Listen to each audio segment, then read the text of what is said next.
Demikianlah diselesaikan langit dan bumi dan segala isinya. Ketika Allah pada hari ketujuh telah menyelesaikan pekerjaan yang dibuatnya itu, berhentilah ia pada hari ketujuh dari segala pekerjaan yang telah dibuatnya itu. Lalu Allah memberkati hari ketujuh itu dan menguduskannya. Karena pada hari itulah ia berhenti dari segala pekerjaan penciptaan yang telah dibuatnya itu.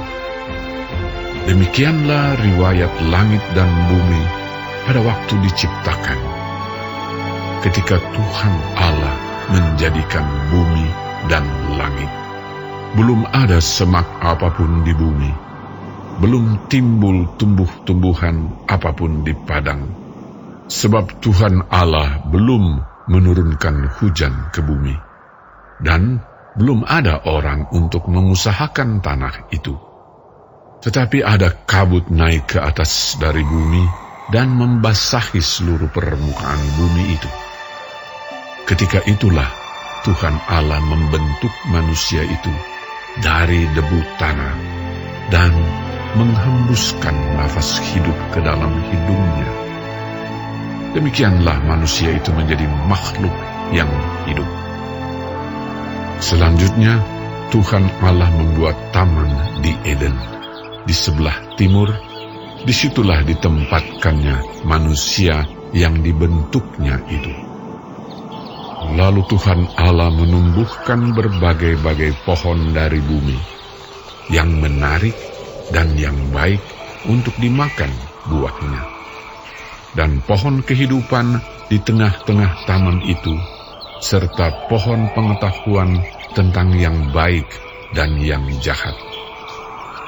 Ada suatu sungai mengalir dari Eden untuk membasahi taman itu, dan dari situ sungai itu terbagi menjadi 4 cabang. Yang pertama namanya Pison, yakni yang mengalir mengelilingi seluruh tanah Hawila, tempat emas ada. Dan emas dari negeri itu baik. Di sana ada damar bedola dan batu krisopras. Nama sungai yang kedua ialah Gihon, yakni yang mengalir mengelilingi seluruh tanah Kush. Nama sungai yang ketiga ialah Tigris, yakni yang mengalir di sebelah timur Asyur, dan sungai yang keempat ialah Efrat. Tuhan Allah mengambil manusia itu dan menempatkannya dalam Taman Eden untuk mengusahakan dan memelihara taman itu. Lalu Tuhan Allah memberi perintah ini kepada manusia. Semua pohon dalam taman ini boleh kau makan buahnya dengan bebas. Tetapi pohon pengetahuan tentang yang baik dan yang jahat itu, janganlah kau makan buahnya, sebab pada hari engkau memakannya, pastilah engkau mati. Tuhan Allah berfirman, Tidak baik kalau manusia itu seorang diri saja. Aku akan menjadikan penolong baginya yang sepadan dengan dia. Lalu Tuhan Allah membentuk dari tanah segala binatang hutan dan segala burung di udara. Dibawanyalah semuanya kepada manusia itu untuk melihat bagaimana ia menamainya. Dan seperti nama yang diberikan manusia itu kepada tiap-tiap makhluk yang hidup, demikianlah nanti nama makhluk itu.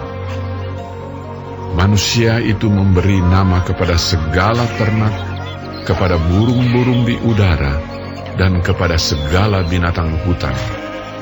Tetapi baginya sendiri, ia tidak menjumpai penolong yang sepadan dengan dia.